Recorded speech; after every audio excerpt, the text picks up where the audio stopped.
Well, for me, leadership is about collectives. We're all great individually, but we're really more powerful when we come together. And leadership is about figuring out how you bring people together and then how you guide their movement over time and are in turn guided by their movement.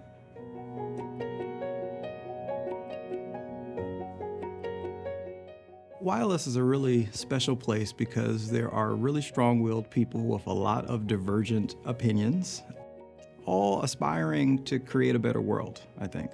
And so you find yourself in mixed company where you think you really have the right idea about what should be done and sometimes have to yield to someone whose intellect is either more persuasive or more often than not who has a perspective on the world that you don't quite have access to because of a place that they've come from, an identity that they bear, experiences that they've had. And so when I went out into the working world, I was quite prepared for people to look differently than I did, obviously, and to have come from different places, but additionally to be able to listen to them and really hear what it was that they were bringing to bear to solve a problem that we were facing mutually.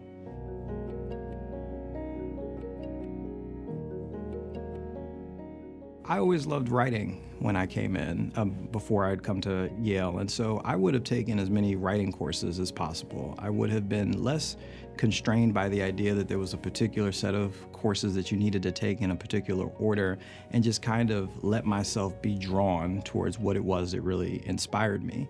I think I also felt some shame sometimes around trying things and quitting them. But you only have 6 semesters, so I think better to quit early if you find that something you're doing isn't really something that you enjoy. Try as many things as possible and try to narrow in on the things that are important to you and then really live those things out because it goes so quickly. It feels like it went by in a blink of an eye.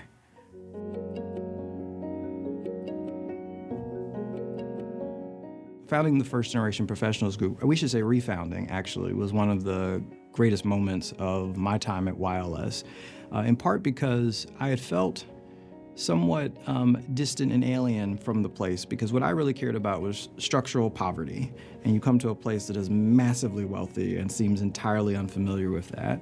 But suddenly I was around a group of students who I felt really understood where I was coming from and why I'd come to the law school. So I grew up in public housing. My grandmother made $12,000 a year. My dad was a security guard while he was still employed. My mother opened and closed doors on the New York City subway. And so that was one kind of experience that I didn't think shared many analogs throughout the university, or at least throughout the law school. And suddenly, it was like we all found each other. Like we figured out what the code was. It turned out to be FGP, and suddenly you could have conversations.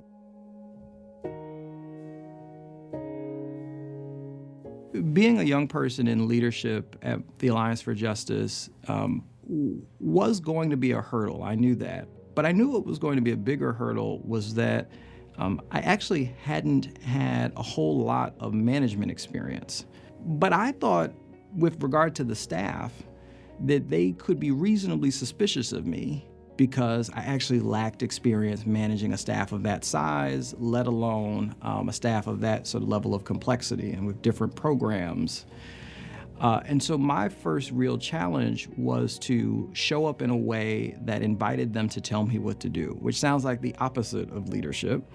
But I'm a big believer that you don't build cultures, you come into cultures, right? Places have cultures that pre-exist you, and you actually have to learn about them before you can figure out what to do because you sometimes think that something that someone has commented on about the culture, which might be so corrosive or so totally the antithesis of what it is you would want to create, and you think, I need to snatch that out of the culture. But it's kind of like the Jenga block, right? You can't snatch that out without disrupting something else that might be entirely valuable. So you spend time trying to learn about the place. Because I had that mindset, I knew that there were things that they could teach me. And I think because I came in as a student and said, show me what it is that needs to happen in this place and let me go do it. Trust me to do that I was able to build the confidence of my staff over time.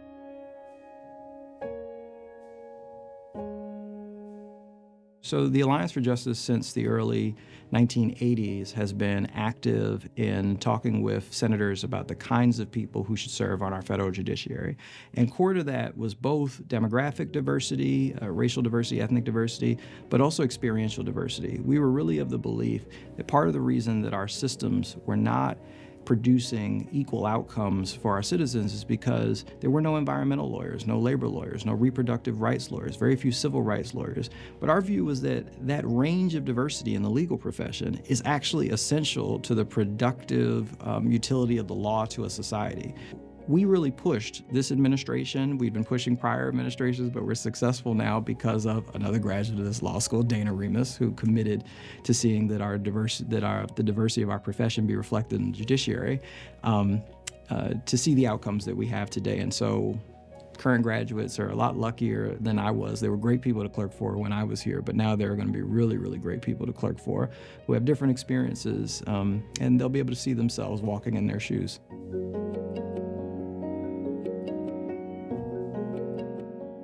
Often the most difficult challenges are not about right or wrong. They're about matters of degree, and they're about long-term vision. And so what you're trying to do as a leader is say to yourself, there's some place I'm trying to go. I need to be open to the idea that I'm wrong about that, and yet committed enough to it that I pursue it. Now I'm trying to bring people along with me in that path, and all along the way they're disagreeing, and all along the way I'm disappointing people, and all along the way I'm violating what seems like fairness to one person or another in service of trying to get to that goal. Now, if you only think about that interpersonally, it's devastating because no one wants to be unfair to anyone else. At least most good people don't want to be unfair to anyone else. But if you think about it from the perspective of the group, you're then in a position to say, I know that I'm disappointing someone here. I know that I'm being unfair here. But if in fact we are all agreed about this ultimate goal, am I being fair to the goal? And am I being fair to your allegiance to that goal? And that is a higher, more complicated thing to work through, and something that I don't know that any of us are actually very good at, but it is, to me, the essence of what it means to lead.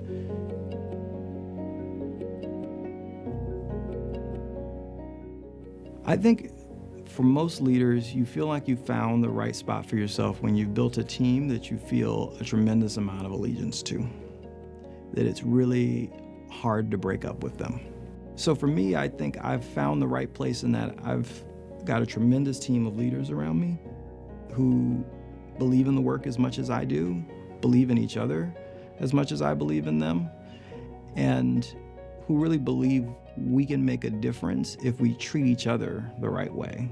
That the talent's there, the execution will be there, but what matters is that we are aligned in our expectations and our hopes, so that we can get where we're going. And if in a career you can find something like that, I think it's worth sticking around for a while.